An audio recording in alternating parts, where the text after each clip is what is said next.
12 মাসে 13 পার্বণ। এই চৈত্রে sponsored by new Bharat leather, নজরকাড়া ডিজাইন, সঠিক দাম, স্টেশন রোড, কাঁচরাপাড়া।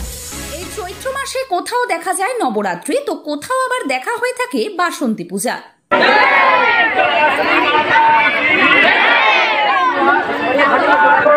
বুধবার কল্যাণী জয় মাতাদি হাইওয়ের সঙ্গের পূজা প্রাঙ্গণে পৌঁছালেন হালি শহরের পৌরপ্রধান শুভঙ্কর ঘোষ। সঙ্গে সকল সদস্য যারা রয়েছে এবং আমাকে আমন্ত্রিত করার জন্য ধন্যবাদ জানাবো। আমি না আসলে তো মিস করতাম, এত সুন্দর মূর্তি দেখে মন ভরে যায় যে আমরা এই স্টাইলটা অনেকটা সময় নবরাত্রি পুজো দেখতে পাই ওপারে।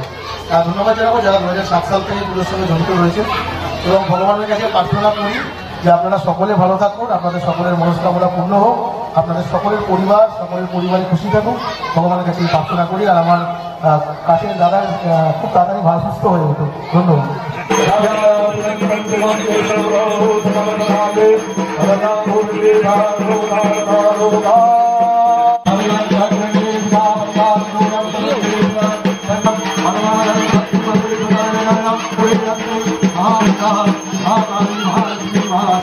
দেখুন এখানে এসে কি প্রতিক্রিয়া দিলেন তিনি।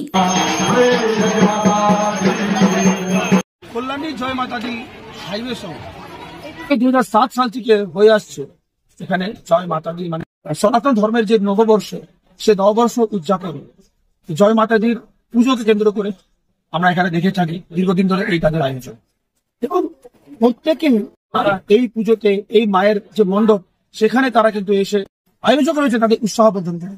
এবং ঠিক কিভাবে এই মুহূর্তে উপস্থিত রয়েছেন হালিশহর পৌরসভার চেয়ারম্যান তিনি হতে পারেন, তবে যুব সমাজের সঙ্গে যেভাবে পা মিলিয়ে তিনি চলেন, আজ আমরা তাকে আবার দেখছি সেই পায়ে হেঁটে তিনি উপস্থিত হয়েছেন এই পুজো মণ্ডপে।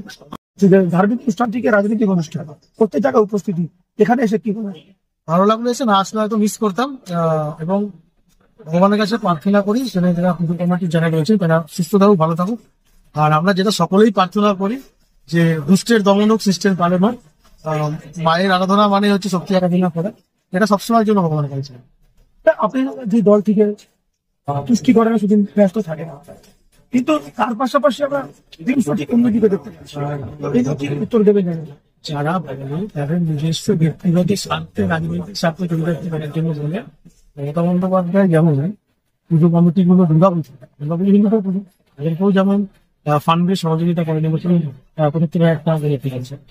আবার সেম আমরা দেখবো ছট পুজোর দিন যেদিন ছুটি গেছে আবার মুসলিমদের পরবর্তী দিনও মমতা ব্যানার্জি নামাজের ওপর নিয়েছে সমস্ত মানুষের আগে মৌলিক একটা সবার প্রথম বড় ধর্ম, এর থেকে বড় ধর্ম কিছু হয় না, আর আমরা সেটা বিশ্বাস করি না। যেভাবে দেখছি বর্তমানে এই স্মার্ট যুগে সমস্ত নবপ্রজন্ম যারা রয়েছে তাদেরকে দেখা যাচ্ছে যে তারা এই মোবাইলের দুনিয়াতে ঢুকে গেছে। আর ঠিক তার পাশাপাশি আমরা দেখতে পাচ্ছি এখানে পুজো বা ধার্মিক অনুষ্ঠানেও ছোট ছোট বাচ্চা, মহিলা, ছেলে মেয়ে, কিশোর কিশোর তাদের দেখতে পাচ্ছি। তাদের উদ্দেশ্যে কি বলে অবশ্যই ভালো লাগছে। এবং মোবাইল আসক্ত হওয়ার জিনিস একটা যত কম দেখা যায় ততই ভালো। 2007 সাল থেকে চলে আসা এই পুজোয় আয়োজিত হয়েছিল বিশাল কলস যাত্রা। এই পুজোয় সামিল হয়ে থাকেন অনেক গুণী ব্যক্তিবর্গ। কল্যাণী থেকে 24 ঘন্টা লাইভের জন্য অর্ঘ্যচন্দ্রের সাথে রাজীব গুপ্তা রিপোর্ট।